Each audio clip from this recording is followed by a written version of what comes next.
Charles aimait la blanquette de veau. Ce qu'il n'aimait pas, c'était la façon dont sa femme la préparait. Ce qu'il aimait encore moins, c'est qu'elle était encore en train de lui raconter sa journée, et ce, même le jour de la blanquette de veau. Après 10 ans de vie de couple, Charles avait calculé que s'il hochait la tête environ toutes les 8 secondes, il n'avait plus à s'encombrer d'informations aussi inutiles que l'évolution de la garde-robe de Sylvie, la collègue de travail de sa femme, ou de l'importance capitale de rédiger le planning de son patron en Times New Roman plutôt qu'en Arial, et ceci sans laisser transparaître le fait qu'il n'en avait strictement rien à foutre. Pour Charles, la vie était devenue comparable à ces interminables rendez-vous dominicaux. Ses seuls instants de réconfort étaient les coupures publicitaires de 14h48, 15h24 et 16h.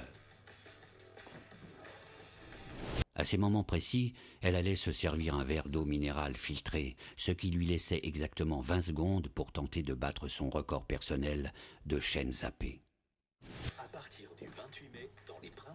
L'idée que Charles se faisait du bonheur avait toujours été floue. Incapable de prendre de réelles décisions concernant sa vie, il s'était contenté de s'accrocher à ce qui se présentait à lui. Mais il avait dû se rendre à l'évidence. Il n'était pas heureux. La régularité de sa compagne était encore la seule chose qu'il appréciait chez elle. C'est pour ça qu'il l'avait choisie. Par contre, il détestait l'odeur de sa putain de tisane bio, et l'haleine que celle-ci lui donnait pour 24 longues heures.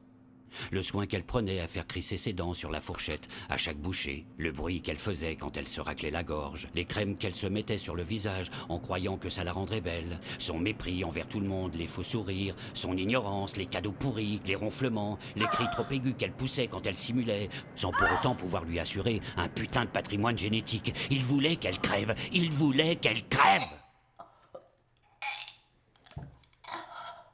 Non. Il savait qu'on le retrouverait.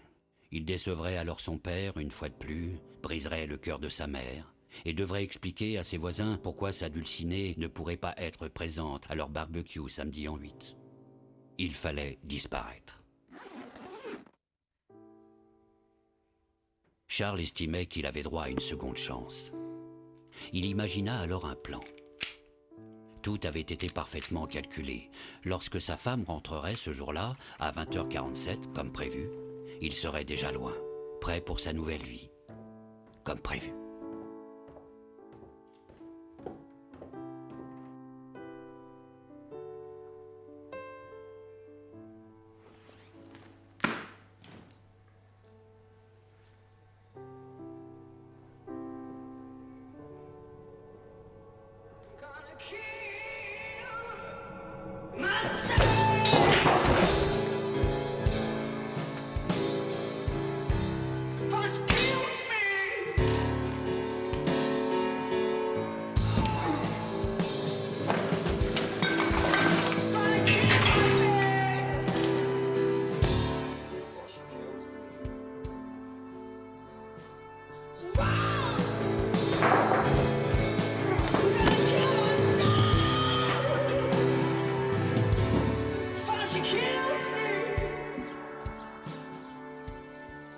Before she kills me.